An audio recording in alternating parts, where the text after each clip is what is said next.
Hi guys, I'm Aussie Villain and welcome to my Football Manager 2021 tutorial on staff. An often underutilized part of the game, I always find. But yeah, what we're going to do is just a sort of a basic beginner's guide as to exactly what you need to do. Now, we'll confess off the top, the new roles in the game for this season, I'm not fully sure what they do. So that's the performance analyst and the recruitment analyst. I haven't really been able to get a full grasp yet of what they do. If you do, let me know in the comments. And if you don't, also look in the comments. Hopefully somebody has filled us in there. But generally speaking, this is your staff tab. And what you want to do first and foremost is make sure that you have all the staff that you're allowed to have. Fill them up. Now, what I don't have is I don't like using a technical director. I like to do that kind of stuff myself, so I don't use that. And the other ones are just the recruitment analysts that I haven't got. And again, here the 3 is the performance analyst, which I will get at some point. It's just early days in this particular game, and I haven't got around to it yet.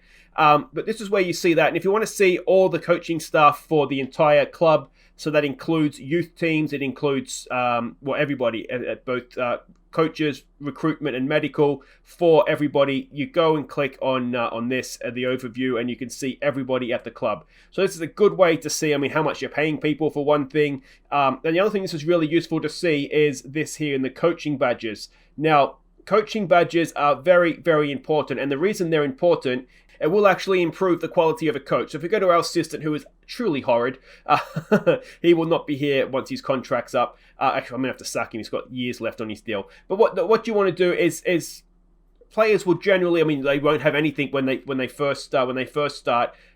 If you go to overview here, you can send on a coaching course. Now, what will happen is that coaches will actually get better the more coaching courses they have and the longer that they're a coach. So, particularly if you're a smaller team, getting young coaches in that have their coaching badges. Now, Craig Gardner is already maxed out here, so he's maybe not going to be a great coach for us moving forward, apart from the fact he's a Birmingham City fan. But it can be worth. You can get coaches for cheap. I usually start them out down here in the under 18s or the under 19s or whatever the squad is. So we can see here Nicky Weaver. He's still going on coaches. He could be a useful goalkeeping coach for me, and we've got him in young and doing the coaches, and he will improve. So I think it's a really good part of the game now is that coaches do improve, but you want to try and make sure that everybody is getting up to that top coaching badge level. And then what you can do as well is, if you have good coaches, other teams will come and try and poach them off you, and if they do, you will generally speaking get a sort of a compensation, a transfer fee for them. Now that can be 80, 100 grand, which doesn't sound like much, but if you're getting 2 or 3 coaches poached off you every year and you're a smaller team, that's not insignificant. Now, obviously, to get that, you want to make sure that the coaches you want to keep don't let their contracts run down. But it can be a nice little way to make income. Now, one thing I will flag up about that, if you go here, offer new contract, we can't offer him a contract. Somebody accept the contract offer from me, please. Here we go. So what you will want to do, one option that they can have if is in clauses here, to waive club compensation for managerial role. You want to get rid of that. You don't want them having that, because that means they could be then poached off you to become a manager for free. You want to try and get the compensation for the coach that you've developed, because it does cost money to go through coaching courses. So yeah, you do just want to be aware of that. Now, another thing I want to flag up, and I did touch on this in the training tutorial as well, is making sure you're assigning your coaches correctly. So you go to training, coaches, and then edit coaches assignments. What you want to do is you want to try and make sure that the star number down the bottom here is as high as possible. Now, typically, unless you have a massive squad, what I like to do is try and have one coach per position that is good at it. If you hover over each box, it'll tell you how good that coach is, and it'll also highlight that coach for that category. So you can see here for Paul Williams, he is slightly better at coaching the tactical side of defending, so that's where he is. And you can go up and it'll tell you each coach for each particular category. So that's very, very useful, makes life a little bit easier for you. But you want to try and make sure that the numbers the stars down the bottom here are as high as possible. So I usually do is one coach per category, and then 1 or 2 guys to come in and just be a workhorse. What you don't want ideally is a heavy workload. So if you have one guy that's, I guess, way I look at it in my head, one guy that's leading the session that knows what he's talking about, and one guy that's just there to put the cones out and make sure players aren't stuffing around. So that's kind of, so you have two coaches per thing, one that's good and one that's just there to keep the workload on that good coach down. So if we jump back into the staff tab, the other thing that's important is responsibilities. Now you can see the overview of them here. Now this basically comes down to how you want to play the game, how you want to enjoy the game. Now it does break it down for you, and we'll go through that. Now the board responsibilities, there's nothing you can do about that. They're your bosses. They're going to do what they want. Now the staff side of things, again, this just comes down to exactly how you like to play the game. A couple of things that I would flag up is I always want to make sure that when it comes to staff, which is where we are now, I want to make sure that I am in full control as to who my staff is, who's getting renewed, who's doing coaching courses, all that kind of stuff. If you don't particularly care, you can delegate it, and it'll just be whoever will take control. Now you can change it to whoever. Usually if you have a director of football, it'll just delegate to the most appropriate person. But yeah, that just comes down to how you like to play. And again, with contracts, I want to make sure that I'm in control of that. I want to know who's coaching my kids coming through the academy. So I like to have control of that. Advice and reports. I like to get as many reports as possible every week. If you click on, say, player development, it'll give you sort of a pull down here of who is the best option. Typically, the guy at the top is the guy you want. And it'll do that for any category where it's going to be important. So if you go for, say, tactical, we probably don't want you doing it though. Training, again, it's got the best guy typically at the top, and backroom, again, well, that's sort of your assistant's job, I always think. So that is that.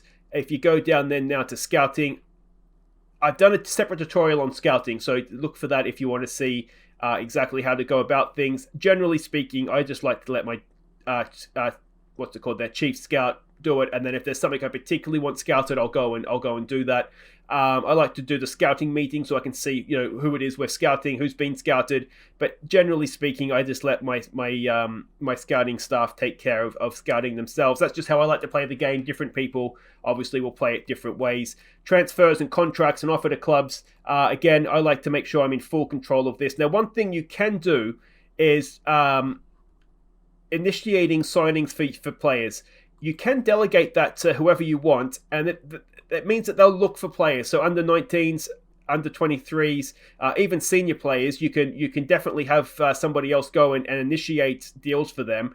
What you can do, and I've done this before, is you can then, so say you director of football or find somebody, you can then scout them and then see if it's just another way for me to scout players. But I always think you always want to make sure that you're finalizing the deal, and to be honest, sometimes you want to make sure you're the one negotiating the contract as well, because directors of football can offer, or whoever it is you have whoever it is you would delegate to, they can offer some stupid contracts out to players. So yeah, that's, again, comes down to how you like to play the game. But for me personally, I just like to make sure that I'm in full control of all of that. Same sort of thing with contracts. And now offering the clubs, the one thing that I would say is that I think it is definitely advisable, if it's a young player that you're sending out on a development loan, let them play. If they're playing, you pay their wages. If they're not playing, the other team pays their wages. It gives them a nice incentive to make sure that your youngster's getting first team football. That is something that I always do. Media, now I am going to do a separate tutorial on press conferences. Long story short, yes, they're boring. Yes, you need to do them. If you wonder why your team's top of the league and you lose to the team that's bottom of the league, it's because of something your assistant has said in the press conference. 100, maybe not 100, but 98% of the time. So do them. They suck. They're boring. Yes, do them. I'll do a separate tutorial on that. Training, again, I like to listen. I did the training tutorials already. I like to just let training take care of itself, so to speak, and then just tweak where I think I need to tweak it.